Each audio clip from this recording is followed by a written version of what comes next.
Ladies and gentlemen, the Champions League is back. Europe's most prestigious cup competition returns. And with it, the draw for the league phase. I was about to say the group stages, but no, now it is just one league phase, one big table as we saw last season, and that continues into this year. So I thought, let's take a look at what the results of the draw were, pick out a few of the interesting groups of games I guess each team has to play, and kind of identify the games we're most excited to see. Who was dealt a good hand, who's maybe looking at this wishing, maybe it went a different way, and who are the teams to watch out for next season in the Champions League? Let's get into it. First and foremost, the Champions League holders. First-time winners, Paris Saint-Germain. They have some interesting fixtures here, man. Obviously, a rematch of a Champions League final from a few seasons back against Bayern Munich. They then travel to Barcelona. Let me say this as well, too, right?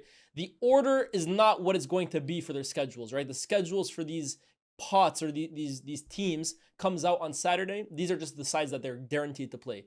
So they will be hosting Bayern. They will be traveling to Barcelona. You see as well, they'll be hosting Spurs in a rematch of a game they just played in the Super Cup. Newcastle at home as well too. Leverkusen away, Bilbao away, Atalanta at home, Sporting away. I have to be honest, right? I think PSG will definitely qualify for the next round, but this is not the easiest set of games for PSG. Like, I think all 8 of these teams are pretty solid, to be honest with you, right? All 8 of these teams either have done well in Europe in recent years or they pose as potential bananas. So I actually think this is a tough set of games for them. However, we look at PSG, and I know they've had a few shaky games as of late, mostly against Chelsea and of course Spurs in the Super Cup, but you would have to say they're probably still the team to beat going into this Champions League. So Barca away, that'll be an interesting one. This was potentially the final that we wanted to see last season. I think everyone was excited to see a potential final between Yamal and Barca, and of course Dembele and PSG. We didn't get to see it, so this year we get to make up on lost time, and Bayern as well too, who we'll speak about. But even like what Newcastle has pot 4 and Bilbao has pot 4. These might have been the 2 most difficult pot 4 sides to play in general, right? Most people don't want to be going to St. James's Park. And I know Man United had a lot of luck at San Mamés last year, right? But I don't think anyone wants to go to Spain and play Bilbao either. Both of these sides are quite good for pot 4. So this is a little tough, man. I have to be real. This is a little tough. Real Madrid up next. And it just always was going to be Trent returning to Anfield. It was written. It almost makes you think, like, is this even a draw? Is this even luck anymore? I mean, City versus Real Madrid. What is this? The 8th year in a row we see these teams play. Every year it feels like Champions League has Real Madrid playing Manchester City. I'm not complaining because more often than not, it ends up being that Madrid and City are the 2 best teams in the world. I know last season they played and they weren't, but more often than not, these sides are really, really top when they come up against each other. Now, I think they both go into this game this year almost a little in transition, kind of trying to figure out who they are under new coaches, under new teams, but this is always a blockbuster game, and of course, Liverpool as well, too. I consider Liverpool to be one of the big favorites. I won't talk too much about them because they're coming up, right? But Trent returning to Liverpool. Let's call it what it is, guys. This is arguably going to be the most explosive game of the Champions League this season.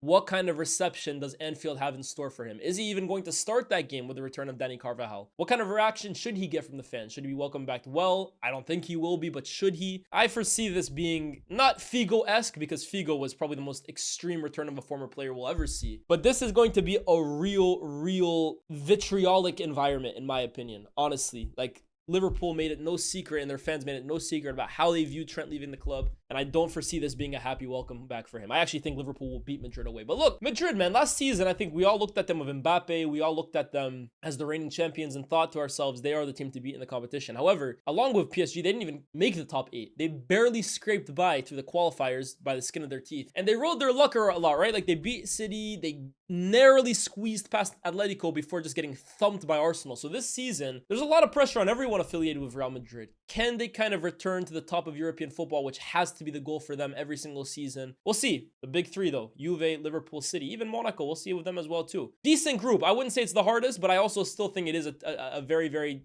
tricky one as well too. We then go to Manchester City, and some very interesting matchups for them. As we said, them going to the Bernabeu again. It's becoming a yearly occurrence. Dortmund at home, I would expect them to kind of take care of business, right? Just like how we said Newcastle and Athletic Club are probably the 2 toughest pot 4 teams. With all due respect, I think Dortmund were probably the most straightforward pot 1 team you could have got. With all due respect, they're a great side. But when you look at the other teams that are considered pot 1 teams, Dortmund are not the one that you want to avoid by all means, especially at home, right? Maybe going to the Signal Iduna is difficult, but hosting them, I think City will be more than comfortable here. Madrid is difficult. And then the rest, I think, is okay. This is the big one, right? Kevin De Bruyne returning to Manchester, returning to the Etihad. Again, are we sure this isn't scripted? Are we sure this is random? Maybe the warm balls, right? Zlatan, you could feel De Bruyne, City. Okay, let's grab this one. I think City will be okay. I would be surprised to see City, with this set of games, fail to qualify for the top 8 like they did last year. Bayern, a side that I have big hopes for this season. I know their transfer window has been far from ideal, but I look at the side that Vinny Company is building, and I think it's one that's slowly but surely kind of returning to the position we expect Bayern Munich to be in. Now, the two pot one teams they drew are not easy. Chelsea, who I consider to be a real dark horse for this competition due to how strong they seem to be in knockout football, and PSG, the holders, as we said. But not only that, pot 2 Arsenal, maybe the toughest pot 2 team you could draw. They got to travel to the Emirates. That's a very, very tough game, man. That's a very tough game. The rest of it is pretty straightforward. Sporting, PSV, Union Saint-Gilloise, Pafos, Club Brugge. I expect Bayern to be okay. Yeah, nothing really too marquee, but the one I'm looking for on Bayern this year is Olise. I'm expecting Olise to really emerge this season. We all know he's a great player, but I'm honestly expecting, and I'm looking forward to seeing him take the next leap as not just a great player, but a potential world beater. That's how highly I value his talent. But some interesting games here. The Arsenal one in particular, I'm very excited to see that one. Liverpool, we already spoke. Trent coming back home. What kind of reaction will he get? Inter and Atletico Madrid as well too. I don't foresee Inter as being the same difficult side to the level they were the last few years. I think under Simone and Inzaghi, they always entered this competition as potential dark horses. I don't see it being the case. We'll talk about them in a little bit, right? They're up next. Atletico as well too, to be honest with you guys, right? Atletico always going to this tournament as a dark horse under Diego Simone. But this year, I'm not really too high on them. So if I'm Liverpool, I'm looking at this, and on paper, maybe these three look difficult. But I actually think Liverpool will win all 3 of these games. I think Liverpool last season topped the entire table. I think they'll do it again. I think there's a very high chance they do it again because I think there's a pretty straightforward fixture list. I'm not too worried about this one for them. Seriously. Inter. Okay, I'm going to continue where I left off. Inter last season were my dark horse to win the whole thing before a ball was even kicked. And they went to the final, and I know they lost badly, and the manner of it was horrible. But under Inzaghi, I always looked at them as a side that before a ball was even kicked in knockout football, they were a real threat for anybody because they were hard to beat. They were tactically very clued up, very defensively strong, could hit you on the break, could control games. San Siro is a difficult place to go. But with the departure of Inzaghi and with the appointment of Kivu, I look at them as a little bit more beatable this season. I don't really look at them as that potential banana slip for most teams in Europe. Liverpool, Dortmund, Arsenal, Atleti, that's tough, man. That's tough. I definitely don't think they're going to come top 8. I don't. I think they will be fighting it out to make the rest of the best of the rest, I guess. I'm not too high on Inter this season. Chelsea are a side I kind of look like the same way I looked at Inter last year. I think this side is perfectly set up to make a deep European run. I actually think in all cup competitions, Chelsea will be very dangerous simply because, first of all, they're a great team. They're very deep. But I think Maresca, when it comes to managing single game fixtures, how to game plan against teams over one game, 2 legs, I think Maresca is incredible. I think he's really shown a knack of being able to game plan for whatever manager comes up against him, whatever player comes up against him, whatever team comes up against. Just for one game, right? Over a whole season, that's a different thing. But in one game, 2-legged ties, I think Maresca is amongst the best. We saw it in the Club World Cup, we saw it in the Conference League, and I expect us to see it in the Champions League. Now, this set of games is actually quite difficult, I have to say. Do I think they'll qualify for the next round? I do. But Barca at home, Bayern away, Benfica at home, Atalanta away, Ajax at home, Napoli away. These are pretty difficult. They are. I wouldn't say this is an easy set of games. I wouldn't say it's the most difficult, but I would say it is tough. So I think if they qualify, it'll either be towards the latter end of the top 8 or qualifying through the best of the rest method. But I do believe when we get to the round of 32, round of 16 quarterfinals, Chelsea will be one of the toughest teams to beat. And my hot take, before this was kind of drawn, so maybe it changes a little now, but I personally believe, guys, Chelsea could be the side from England that go the furthest in this competition. Not because I think they're the best side, but I think due to the knockout style of this competition, they're best equipped to make a late run. And we know Chelsea in the Champions League, right? Even when they finished so low under Graham Potter that one season, they still went to the quarterfinals. They still eliminated Borussia Dortmund. They still beat Milan. They have European heritage. I expect them to make a deep run in this competition. And then Borussia Dortmund, again, with all due respect, great side, but probably the one team, if you were outside of pot 1, you wanted to draw. Inter, City, Villarreal, Juve, Bodo Glimt, Spurs, Athletic, Copenhagen. I mean, to be fair, they did qualify through the top 8 last year, but I think it'll be pretty impressive for them to do it again. I think they, again, finish probably in the top, top 24, top 18, something like that. No, it's top 24, I believe. I don't expect them to qualify automatically through the 8 again. And then to kind of wrap it up, well, are Barcelona? Yeah, Barcelona. Okay, Barcelona are considered pot 2. So Barca and Arsenal were definitely the 2 sides out of pot 2 that you did not want to face. Now, PSG and Chelsea have had the unfortunate fate of having to play them from the very jump. I think Barca are poised for another deep run in the competition. Now, the question is, have they learned from last season's mistakes? Is a tie like the one against Inter still possible, where they conceded 7 goals over 2 games? Can they shore up the defense and make themselves a bit more difficult to attack? We'll see. We'll see. But if I look at this fixture list, this is food. This is food. PSG, Chelsea, tough, but not unbeatable. Frankfurt, Club Brugge, Olympiacos, Slavia Prague, Copenhagen, and Newcastle. Food. It's gonna be a little tougher, but all things considered, food. Barca should finish top 8, no doubt in my mind. Arsenal, I think they got to be pretty happy with how this one as well too. Club Brugge, Olympiacos, Slavia Prague, Kairat, Athletic Club, they should handle all of these. Inter, I don't see as the same threat as last season, and I feel the same way about Atletico Madrid as well too. Maybe Bayern will be the most interesting game to keep an eye out for, right? They've had a few meetings in the past, 10 years or so, but obviously the two clubs are in different situations than they were back when Wenger was meeting up with Jupankis. But I think Arsenal will finish top 8 again this season. They did it last year, and I think they'll do it again this year as well too. Straightforward fixture list, man. Really straightforward. Leverkusen under Erik ten Hag and under like a huge transfer window, many outgoings, many incomings as well too. They look a very, very different side to the one under Xabi Alonso that actually finished in the top 8 last season. But when I see PSG, I see City, I see Villarreal, Newcastle as well too again. That's tough, man. That's tough. I don't see them finishing top 8. I'll kind of go through who my top 8 teams are based on the fixtures and based on their strength. But I think this is difficult for Leverkusen, if I'm being absolutely honest. Atleti, I look at them under Simeone, and I'm rapidly starting to kind of think, when is enough for Diego? I love El Cholo Simeone. I love him. I love him to bits. What he's done for Atletico Madrid, I think is so understated. Like we talk about, it's a great achievement. But I really don't think some people remember what Atletico were in the years preceding Diego Simeone. I really don't. And what he's done for this football club is nothing short of miraculous. But I do feel like things are starting to get stale. And it doesn't really seem to matter how many players he brings in. I fear that we might be kind of coming towards the end of that romance, right? Which is absolutely fine. He's probably the longest serving manager for one club in Europe at the moment. But I just think change might be needed soon. And I look at these fixtures, right? Inter, Liverpool, Arsenal, Frankfurt, even going away to Galatasaray, right? We know traveling to Turkey is tough. I think this is tough for Atletico Madrid, man. And my hot take, I think they are the team that could be the big shock not finishing in the top. Like top 24 is difficult to not make it.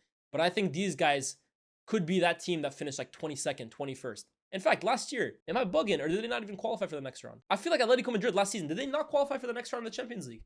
I think they might not have. Let me know in the comment section down below. Maybe I'm bugging, but I'm almost positive. No, hold on. I am bugging. They played Real Madrid. I'm so sorry. Yeah, they made it. But this year, I'm not so sure. I'm not so sure if I'm being honest. Benfica, I'm going to skim through a few of these, to be honest. Benfica, Atalanta, okay. Again, I would expect these guys to make top 24, even though Benfica do have a tough set of fixtures. Villarreal as well, too. Villarreal are actually one of my sleeper teams in Europe this year. I think they're going to do well in La Liga, and I think they could do well in the Champions League as well, too. I do like some of the players that they've kind of brought in. Juve, it's okay.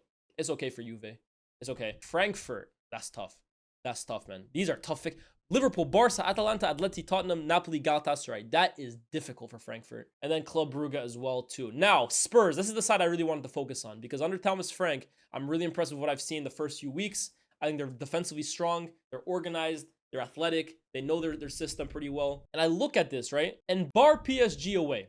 Chat, am I the only one that thinks this set of fixtures is remarkably Europa-y, right? If I told you right now, forget about PSG right here. Dortmund at home, Villarreal at home, Frankfurt away, Slavia Prague at home, Bodo Glimt away, Copenhagen at home, Monaco away. If I told you this is your team's next 7 games, bro, you'd probably think I'm reading to you the Europa League draw. That's pretty straightforward for Spurs, man. To the point, I might have them finishing in the top 8. I'm gonna just say, I think they could finish top 8 this year. That's not a Champions League draw, guys. These are sides that, for the most part, have been playing in the Europa League and Conference League the last few seasons. I think Spurs got this, man. And then we got PSV, we got Ajax, Napoli returning to the big time under Antonio Conte. Napoli, this is one of my teams to watch out for in the Champions League this year. Antonio Conte, legendary manager, one of the best to do it of his generation. However, the one blotch next to his resume, the one blotch on his name is his record in Europe. For a manager as talented and accomplished as Conte, his Champions League record reeks. It reeks. The guy's got 2 knockout wins in his entire Champions League resume. That comes at home to Celtic, and I believe, 2012, and away to Celtic in 2012. That's it. This is the time. It's a different format. It's a great side that he's built. He must first of all qualify out of the table. If Napoli and Conte crash out at the earliest exit, it's a disaster. But I'm sorry, even round of 32, even round of 16, it's time, Conte, to start building up a body of work in the Champions League. Your talents merit it. Your reputation merits it. You are a wonderful coach. But I'm sorry, I can't understand why he's so bad in the Champions League. Now. There is no tomorrow. There is no tomorrow. There's only now. Napoli, Conte, you're one of my teams to watch out for. Sporting, Olympiacos, Bodo Glimt, Slavia Prague. You guys can check this out in your own time. Marseille, we'll see how they do. They are typically awful in the Champions League. Copenhagen, Monaco, definitely interested in seeing this year. Galatasaray, you know what I'm interested in seeing for Galatasaray? Who they host. Liverpool at home, tough. Atletico at home, tough. Union Saint-Gilloise, tough. Bodo Glimt, tough. But guess what? It's not tough for them. It's tough for Liverpool. It's tough for Atleti. It's tough for Union. It's tough for Bodo Glimt. Welcome to hell, as they say. Those are difficult games for Gala, for anyone traveling to Gala. And then the final team I want to keep an eye out, Newcastle. Now, they look like they finally signed their striker, Voltemade from Stuttgart. And last time Newcastle were in the Champions League, they were dealt the unlucky fate of having the group of death. Milan, Dortmund, and PSG. They finished dead last. Now, second chance at fate. It isn't looking much better, I have to be honest. Barca at home, PSG away. Benfica at home, Leverkusen away. PSV at home, Marseille away. Athletic Club at home, Union Saint-Gilloise away. Now, last time around, I said that Newcastle needed to make St. James's Park a fortress on Champions League nights to have any chance of qualifying for the next round. They won 1 out of their 3 games. I think they actually lost 2 to Dortmund and to Milan. Or maybe Milan drew there, but they definitely lost to Dortmund. This year, if Newcastle have any hope of qualifying, they have to make St. James's Park the most difficult place for Barcelona to visit this year, Benfica to visit, Athletic Club to visit, and PSV to visit. And in the Premier League, we know it, right? St. James under the lights. St. James's Park under the lights is hard to go to. It needs to transfer over to Europe. Because if so, look, PSG and Marseille, well, it's nice away days for the fans, but it's difficult places to travel as a football team. Get your 3 points at Barca. Get your 3 points at Benfica. This is what Villa did last year. That's how they qualified inside the top 8, right? They made Villa Park a fortress. Juve came there and didn't win. PSG came there and didn't win. Bayern came there and lost. Newcastle have to do the same this year. And then, of course, finished off with Kairat, Almaty, and Paphos. Now, Kairat, where are they from? Kazakhstan. Guys, I read today, when the draw was completed, that Real Madrid have to travel 9 hours to go play Kairat Almaty. That's unbelievable, man. And then Paphos from Cyprus. Okay, this is what this new format's all about, right? Giving the smaller teams a chance. Let's see if they can kind of make these kinds of places fortresses as well too, right? Traveling to Cyprus, traveling to Kazakhstan. Can they make those uncomfortable places for the likes of Real Madrid to come and visit? For the likes of Bayern to come and visit? We have to see. Now, just to summarize this, these are my top 8 teams in no particular order that I think will qualify automatically for the next round. Based on how good I think they are, but also based on their fixtures. I think Arsenal will qualify automatically. I think Barcelona will qualify automatically. This is the top 8. I think Liverpool will qualify automatically. And as I said, I think they might even win the whole thing in terms of like the table. They might even top it. I think Bayern will finish in the top 8. That makes 4. I think City will finish in the top 8. That makes 5. I think PSG will qualify for the top 8. That makes 6. Real Madrid will qualify for the top 8. That makes 7. And then Tottenham Hotspur will qualify for the top 8. That makes 8. I think all 8 of those sides will qualify automatically for the next round. Now, the sides I consider legitimate, bona fide teams that can win the Champions League this year. Now, this is not to disrespect anybody, but if I don't name your team, it's simply because I don't think you're ready this year to go all the way. I don't think you have the capacity to go all the way this year. I think there's something wrong with your team that's stopping you. I could not foresee it, and I could be wrong, but that's just my opinion. PSG, for me, are bona fide contenders this year. They're the champions, right? I mean, they might be the team to beat. Real Madrid, I expect a full bounce back. In fact, no, I demand a full bounce back. And from Kylian Mbappe in particular, the time is now. This is what they bought you for. Great start to the season. But I'm sorry, what you do from August to practically January does not matter to me. It's when the big Champions League nights come around at the Bernabeu. When you hear the Champions League anthem at the Bernabeu, that's when I need performances. That's when I need best in the world caliber performances. This is the year for Real Madrid. It has to be. Liverpool are bona fide contenders for the Champions League this year. Barcelona are bona fide contenders for the Champions League this year. Arsenal are bona fide contenders for the Champions League this year. Do I trust Bayern? I didn't trust them last year. I didn't believe in them last season. And I wasn't proved wrong. But this season, I'm expecting a big campaign from Bayern Munich. And for that reason, They are also on my list of contenders, but Man City are not. I don't think Man City will win the Champions League this season, and I don't see them doing it either. I just think, as I said about them in the Premier League, this team is a year away from being a year away. I think there's a lot of talent in the City team, but I also think there's a few flaws in it as well too. And again, maybe similar to my City prediction in the Premier League, a lot of it is in the hands of Rodri and what kind of version he comes back as. Because if he comes back as the best player in the world or one of them, then hey, City are a problem. But also in the Champions League, you know what City are giving me vibes of right now? They're giving me vibes of early City, right? Early City in the early Pep days, where unbelievable going forward, scoring goals for fun, but in the Champions League, in knockout football, constantly being let down by defensive frailties, by defensive mistakes, by being punished in transition. I think City are not ready to win the Champions League this season, my opinion. However, Inter are also not ready. Again, Inter were my dark horse almost every year Inzaghi was there. They've dropped down in my estimations because of the departure of Inzaghi, and they have been replaced by Chelsea. I think Chelsea are Champions League contenders this season. I have them actually finishing below City in the league, but it's because I think City are better poised to contend for the Premier League this year than Chelsea. But I think in the knockout football, this team is ready to do something. I think the Champions League, like I said, my hot take, my dark horse, my prediction, Chelsea will go further than every English team in the Champions League just because of the way they're built and because of how Maresca coaches knockout football games. That's just my hot take. Let me know what you guys think in the comment section down below. Let me know as well, too. What do you think of the Champions League draw? What's the games you're going to watch out for? What's the matchups you're going to watch out for?